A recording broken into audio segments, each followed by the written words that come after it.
I'm Emily. I'm 28. And the night my family decided I was trash, they literally threw my entire life into the garbage. I pulled into the driveway thinking about color palettes for a new client, still wearing my cafe apron, and for a second I wondered why there were phones pointed at the front lawn. Then I saw my stuff. My clothes were spilling out of black trash bags, my sketchbooks were torn open, my old laptop lay on top of everything with rain starting to drip onto the keyboard like someone had spit on it and walked away. My mom was standing there in the middle of it all, holding her phone up, talking to a live stream like she was hosting a show. "You're 28 years old, living in my basement like a parasite. Get out of my house. Today." She didn't even look at me when she said it. She looked at the comments. My brother laughed loud enough for the mic to catch it as he kicked one of my bags so hard it rolled across the grass. My sister spun her phone around, giving her followers a full tour of my life being tossed away piece by piece. Someone across the street actually cheered. I didn't scream. I didn't beg. I just walked past all of them, picked up what I could save with shaking hands, loaded it into my car, and drove off without saying a word. At that moment, they thought they'd finally gotten rid of the family loser. What they didn't know was that 6 months later, they'd be blowing up my phone with 70 desperate messages begging me to talk to them. If you want to know how the parasite in the basement ended up holding everything they cared about in her hands, keep listening. 6 months before that night on the lawn, my life actually looked pretty normal, at least from the outside. I had my own tiny one-bedroom apartment 20 minutes away, a beat-up silver Honda Accord that rattled when I turned the AC on, and a full-time job as a graphic designer at a mid-sized ad agency in Dallas. It wasn't glamorous, but it was mine. I paid my own rent, my own bills, bought my own groceries, and I was proud of that. Then the economy tanked. Clients started pulling campaigns, budgets vanished, and one Friday afternoon my manager called me into a conference room with that tight, apologetic smile everyone posts about on LinkedIn. "It's the recession," she said, like that was supposed to make it hurt less.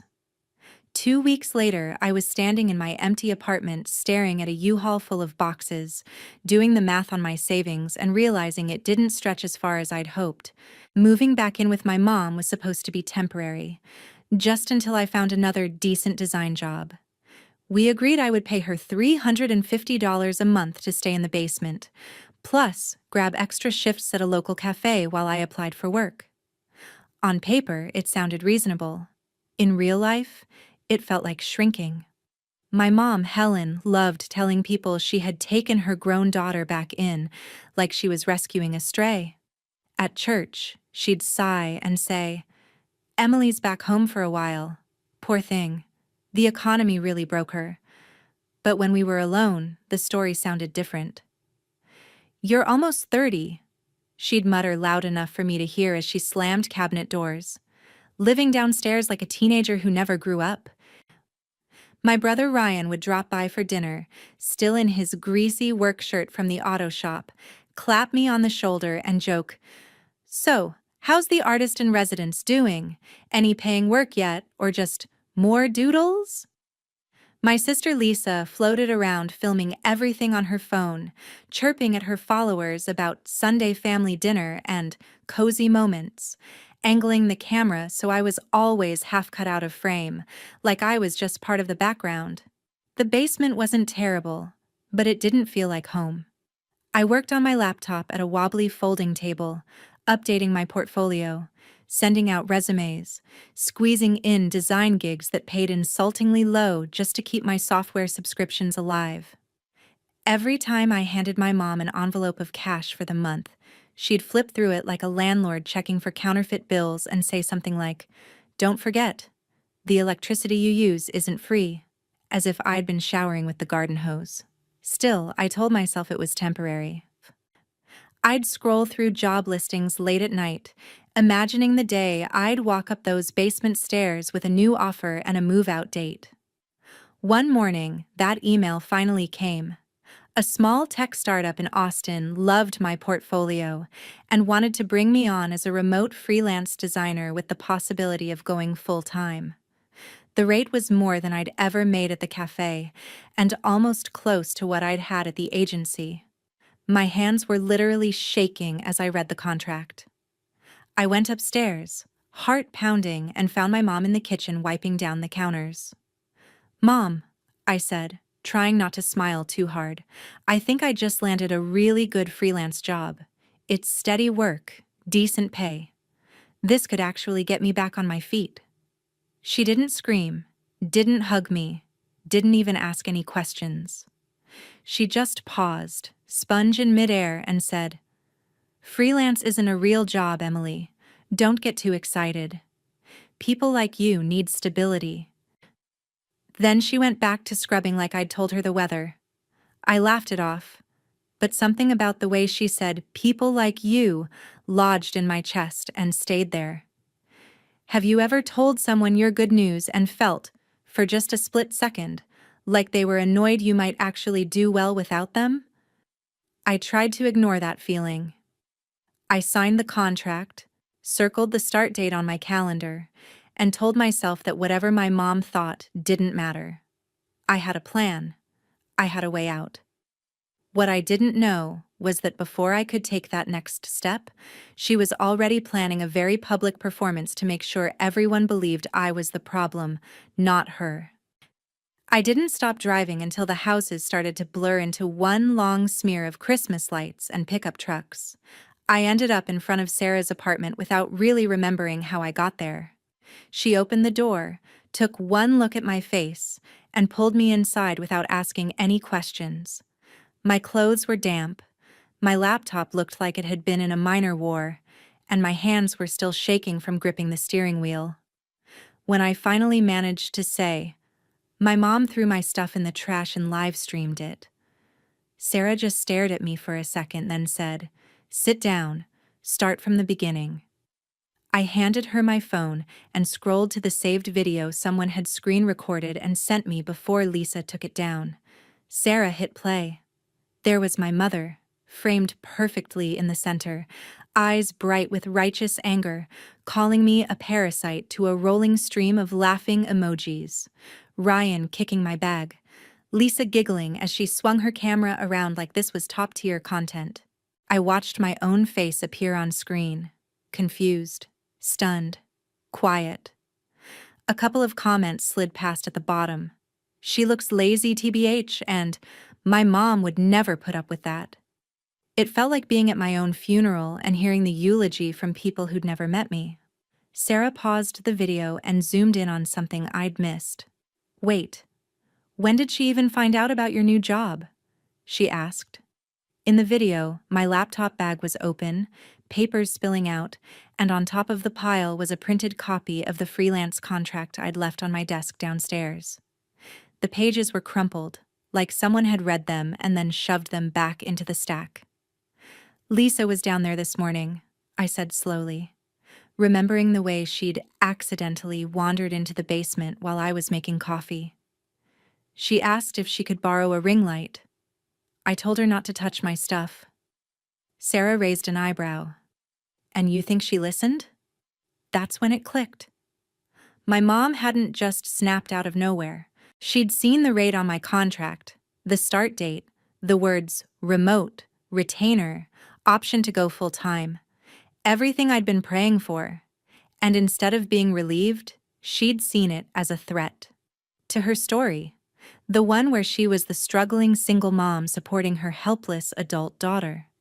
I leaned back on Sarah's couch, staring at the ceiling. "She needed me to leave as the villain," I said quietly, "not as the daughter who finally got back on her feet." Sarah disappeared into her bedroom and came back holding a faded folder. "Do you remember this?" she asked. "It was from 4 years ago, after my grandfather died.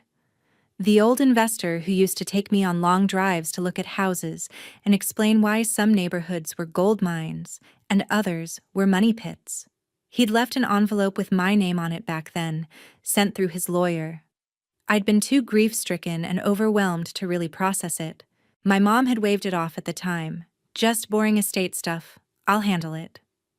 I never pushed. Now, for the first time, I opened the folder properly. Inside was a copy of his will and a letter from his attorney, Mrs. Thompson, a woman I barely remembered meeting at the funeral. The letter spelled it out in plain English. I was listed as partial owner on 3 assets: 45% of my mom's house, 55% of a rental apartment in Austin, and 30% of Ryan's auto shop. There was even a note in his handwriting at the bottom of the page. Emily understands responsibility. This will help protect her if people ever stop seeing it. My mother had never mentioned any of it. Not once in 4 years. I sat there with the paper trembling in my hands, replaying every time she'd complained about carrying me financially while cashing rent checks from a property I technically owned more than half of. You realize, Sarah said carefully, that if this is real, they've been pocketing your share the entire time. My first instinct was to storm over to my mom's house and shove the will in her face, to drag her onto a live stream of my own and narrate every lie she'd ever told. But as my anger rose, something colder settled in underneath it. My grandfather hadn't left me this just so I could scream and reenact her drama. He'd left it so I'd have leverage, choices, power. So instead of driving back, I looked up the number on the letter and called Mrs. Thompson. Hearing her calm, steady voice on the other end of the line made everything feel suddenly very real. She confirmed the will was valid, filed, and enforceable. She confirmed that the rental income from the Austin apartment had been going into an account with my mother's name on it. She confirmed that any loans taken out against the properties without my consent could be a serious problem for whoever signed them. By the time I hung up, my hands had stopped shaking. I was still hurt, still humiliated. But underneath the hurt, there was something new: focus. For 6 months in that basement, I'd let them call me a burden while sitting on assets my grandfather had specifically tied to my name. They wanted a powerless parasite they could kick around for sympathy points online. What they actually had was a co-owner who knew exactly where all the bodies were buried on paper. I wasn't going to lose my mind on camera. I wasn't going to give them another performance. I was going to take my new job, quietly rebuild my life, and then use the very system my grandfather trusted to make sure every lie they told about me cost them something real. They thought throwing my things in the trash was the end of my story. They had no idea it was the beginning of theirs. 6 months after that night on the lawn, if you had seen me, you wouldn't have recognized the girl stuffing soggy sketchbooks into her car. I was in a small 3rd-floor apartment in Dallas with peeling white walls and a view of a parking lot, but it was mine. No one stomped over my head. No one yelled about the electric bill. No one called me a parasite. I woke up to sunlight instead of my mom's footsteps, made coffee in a tiny kitchen that I actually paid for, and opened my laptop at a real desk instead of a folding table in a basement. The startup in Austin kept their promise.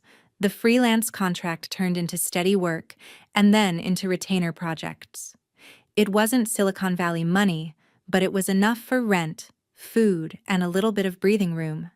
I took cafe shifts off my schedule one by one until my last day there, when my manager hugged me and said, "You're leaving us for something better. That's a good thing."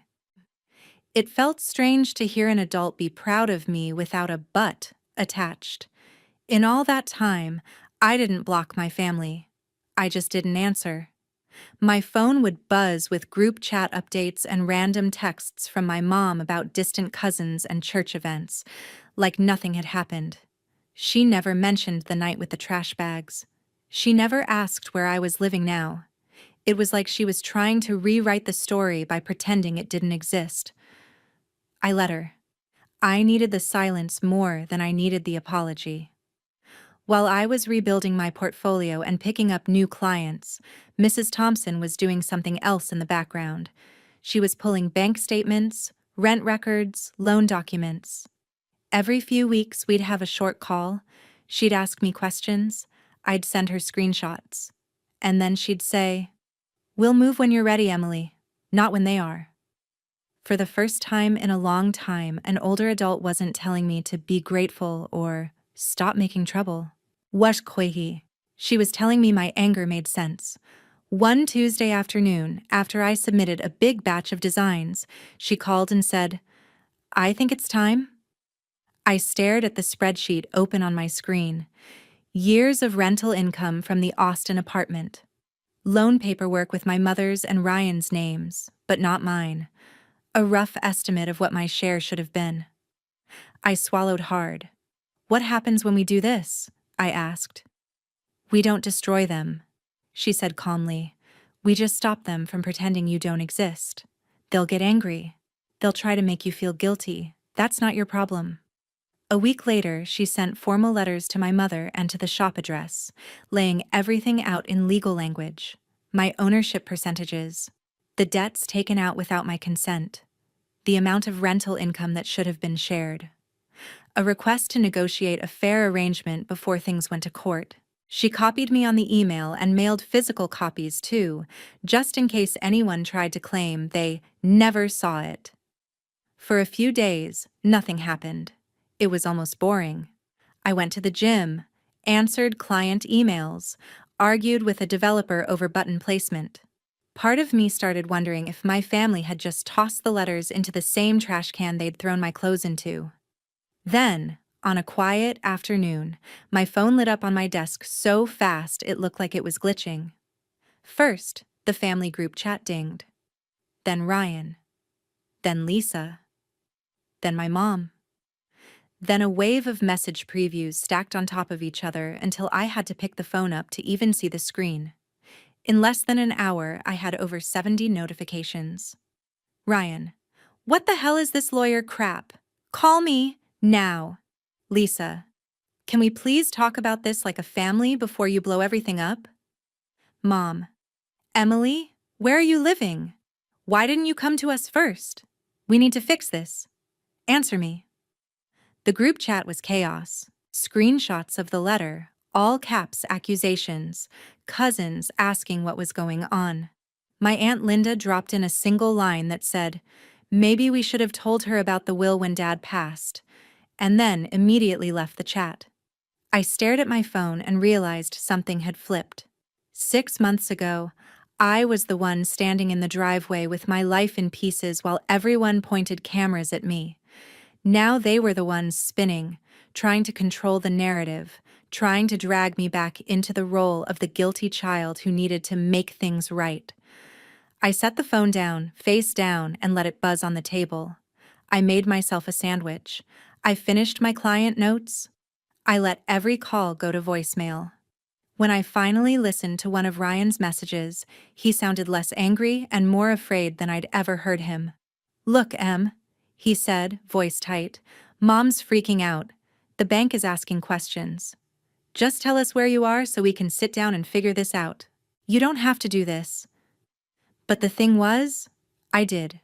Because for years, they'd been doing things behind my back and calling it family. For once, I was the one who had moved first. And this time, the mess they'd made wasn't going to be cleaned up with a deleted livestream and a fake apology video. The first sign that things were getting ugly wasn't a lawyer email, it was a TikTok. I was lying on my couch after a late night of revisions when Sarah texted me a link and 3 words. "You need this."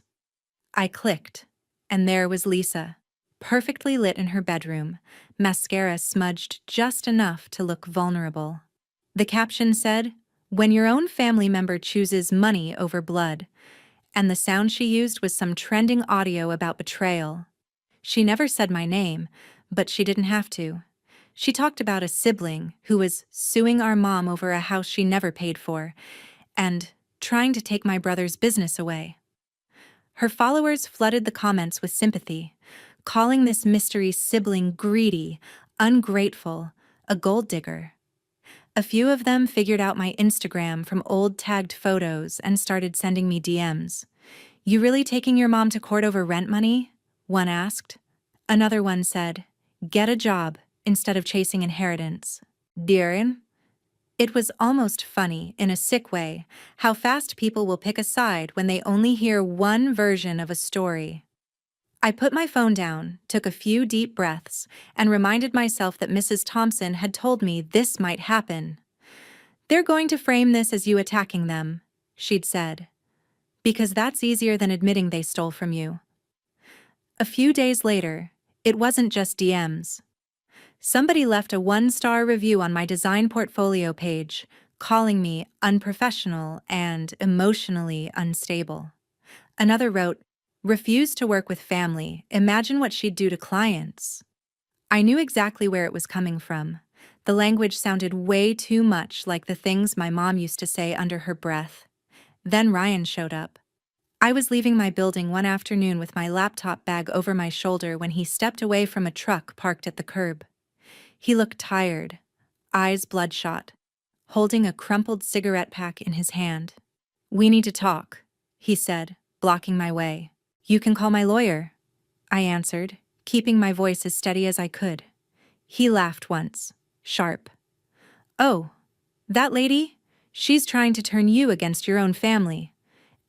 This is between us.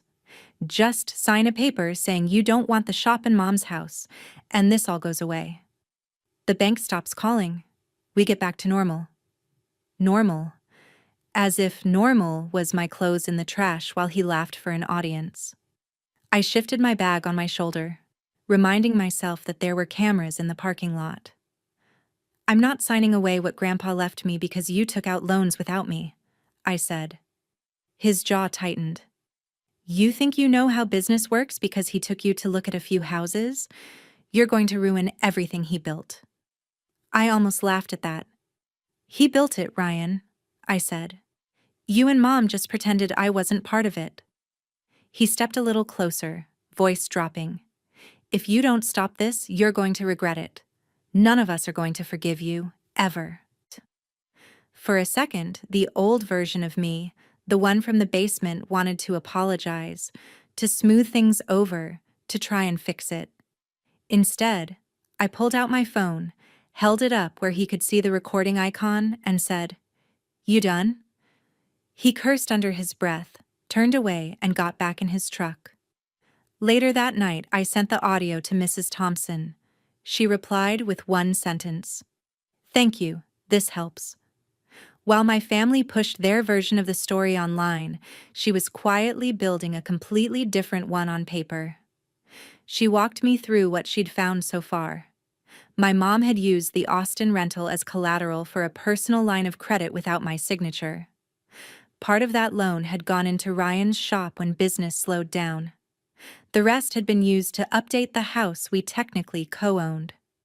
There were 4 years of rent checks deposited into my mother's account, 0 of which had ever reached me. "Can they go to jail for this?"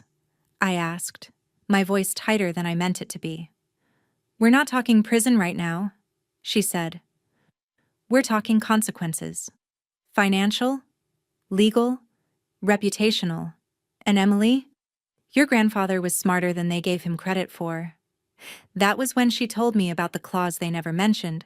Buried in the will was a condition stating that if any co-owners of the properties tried to conceal the existence of the will or intentionally excluded me from decisions, their percentage of ownership could be reduced by up to 15% per year, at a judge's discretion.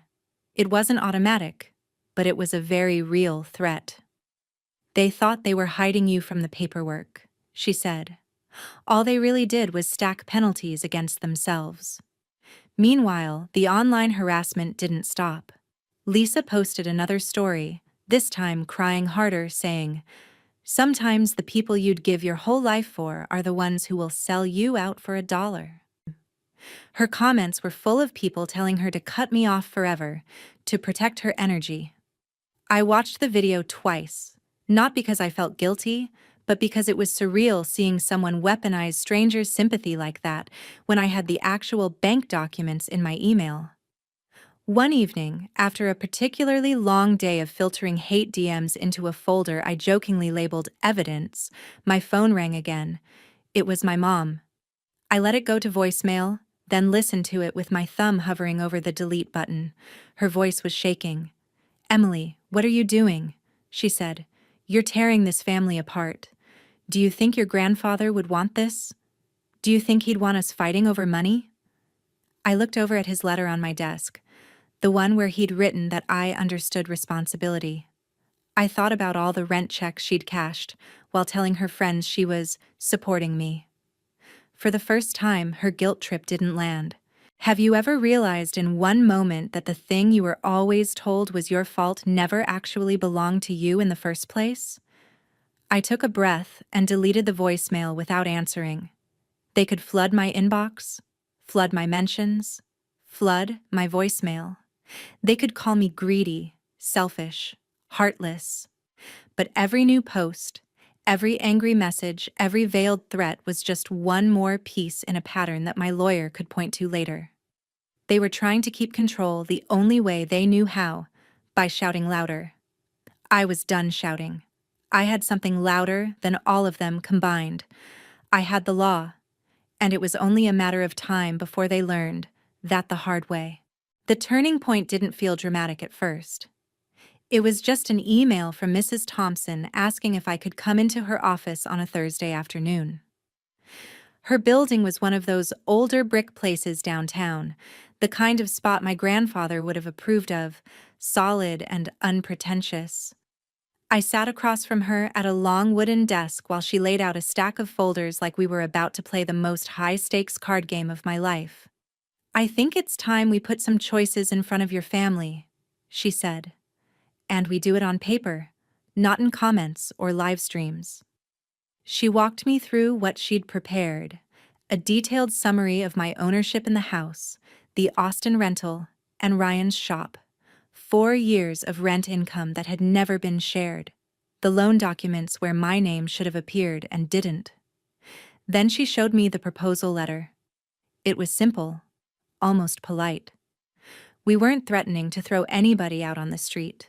We were just saying, these are the facts. Here's what's fair. "So, what are we asking for?" I said, my eyes scanning the pages. "3 options," she answered. "They can sell the properties and divide the money according to the percentages your grandfather left. They can buy out your share at market value. Or they can keep everything the way it is structurally, but a professional management company handles the rental, and you receive your share going forward plus a reimbursement of $18,000 for past income, paid over time." It sounded huge and small at the same time. Not a lottery win, not a revenge fantasy where they were left in the dust, but enough to make things right, enough to make hiding the will sting. "And the will clause?" I asked. She nodded. "They've already concealed your ownership for years. If they refuse to cooperate and we go to court, we can ask the judge to reduce their shares because of that, up to 15% per year. They keep pushing. They risk losing even more." We sent the proposal. This time, the silence didn't last long. Within a week, their lawyer had reached out, an older man who sounded tired before we'd even begun. We scheduled a mediation meeting. Walking into that conference room felt like walking back into my childhood kitchen but with fluorescent lighting and a pot of stale coffee in the corner. My mom sat on one side of the table, hands clenched around a tissue, dressed like she was going to church. Ryan slumped in his chair, jaw tight, eyes darting anywhere but at me. Lisa wore camera-ready makeup and kept glancing at her phone like she was late for a live stream. I sat beside Mrs. Thompson, my heart pounding so hard I could feel it in my teeth, but my face stayed calm.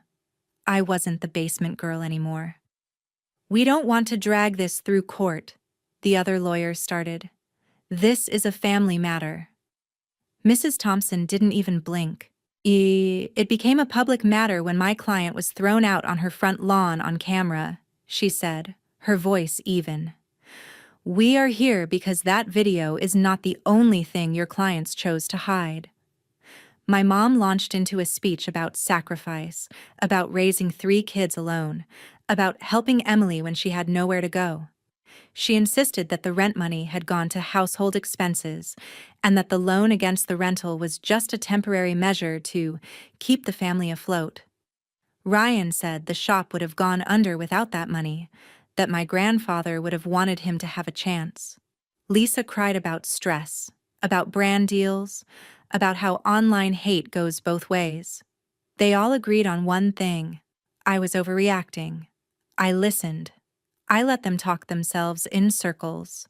Then, Mrs. Thompson slid the will across the table, tapped the clause about concealed ownership, and calmly explained what 4 years of that would look like in front of a judge.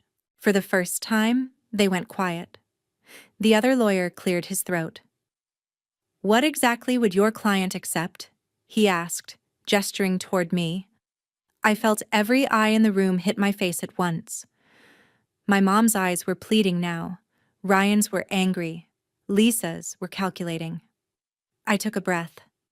"I'm not here to ruin anybody's life," I said. "I'm here so you stop pretending mine doesn't matter. I want what's in the proposal. 18,000 paid back over time. A management company handling the rental so I don't have to trust you. My name officially attached to every property the way Grandpa intended. And a public apology." My mom flinched. "We'll apologize privately," she said quickly. "Family to family. There's no need to humiliate us in front of everyone." I thought about the video of my things in the trash, the neighbors watching, the comments calling me lazy, the TikToks painting me as greedy. "You already did that part," I said. "You just did it to me." The negotiation dragged on for hours. They tried to push the number down, tried to take out the apology, tried to keep control of the rental.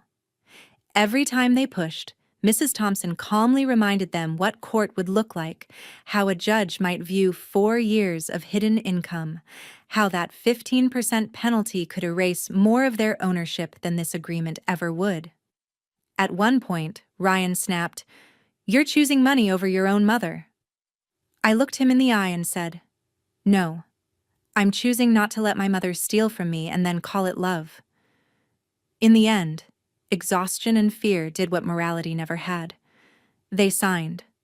The agreement said they'd pay me back the 18,000 in installments, plus my rightful share of future rental income, and that a third-party company would take over managing the Austin apartment. It also said, in plain writing, that they would make a public statement acknowledging they had withheld information about the will and that the things they'd said about me living off them were not accurate. They hated that last part. You could see it in every tight muscle of my mom's jaw. But they wrote it anyway. A week later, Ryan called to tell me the bank had officially frozen the line of credit tied to the rental. His voice was brittle. Without that cushion, the shop couldn't cover its debts. He shut the doors 2 months after that. Lisa posted a tearful update video about needing a break from social media because of family issues. Her follower count dipped hard when people started asking pointed questions in the comments about the eviction livestream and the truth behind it. A small clothing brand quietly cut ties with her after someone emailed them a compilation of her posts about me. My mom sold her car to make the first payment on the 18,000. The same woman who used to brag in church about carrying me was suddenly catching rides from neighbors who had seen the apology she posted online. I didn't dance on their ruins. I didn't send them smug texts. I watched it all from a distance, in screenshots and secondhand reports, sitting at my own kitchen table, working on projects they didn't know about and paying bills they no longer controlled. They had wanted the internet to see me as dead weight. Now the internet had seen something else. A mother who humiliated her daughter on camera and then got caught hiding an inheritance she wasn't entitled to keep. Was it messy? Absolutely. Did it fix everything? No. But for the first time, the consequences of their choices landed on their shoulders instead of mine, and in a strange, quiet way, that was the most satisfying part. Not the money, not even the signatures on the agreement. The simple fact that they couldn't rewrite reality anymore, no matter how many times they hit go live. These days, my life looks boring from the outside, and honestly, that's exactly how I like it. I wake up in a one-bedroom apartment in downtown Dallas that smells like coffee and printer ink instead of damp basement carpet. There's a small desk by the window where my laptop waits, a corkboard covered in client notes and color swatches, and a plant I haven't managed to kill yet. I pay every bill here with money I earned myself, with work that has my name on it and nobody else's fingerprints. Some mornings, on my way to make coffee, I catch a glimpse of myself in the mirror and almost don't recognize the woman staring back. She doesn't flinch at the sound of her phone buzzing. She doesn't brace for a voice yelling her name from upstairs. She just lives. The fallout with my family didn't magically fix who they are. Ryan texted me a month after the shop closed, a long message about starting over and asking if I had any advice on budgeting and marketing. Old me would have dropped everything to help. This version of me replied with 3 short, practical lines and didn't apologize when I didn't answer his follow-up right away. Lisa tried to DM me from a backup account, saying she missed me and that the internet doesn't understand the whole story. I left the message on read and went back to my project. I don't hate her. I just don't trust her with access to my life anymore. My mom sent a handwritten letter, pages of tight, neat script, explaining how stressed she'd been, how scared she was of losing the house, how she'd made mistakes and was only trying to survive. She wrote that she hoped I could forgive her someday, that I'd come home for Thanksgiving once things calmed down. I folded the letter, put it in a box with my grandfather's will and the old photos he left me, and decided that forgiveness didn't have to look like going back to the version of family that broke me. One night, after finishing a big design project, I found an old voicemail from my grandfather still saved in my phone from years ago. I hit play without thinking. His voice came through, warm and steady. "Hey kiddo, just wanted to say I'm proud of you. I know things feel heavy sometimes, but you see details other people pretend aren't there. That's going to protect you one day." I sat on the floor of my living room and laughed once, a little choked. He had no idea how right he was. For a long time, I thought revenge meant making them feel as small as they made me feel.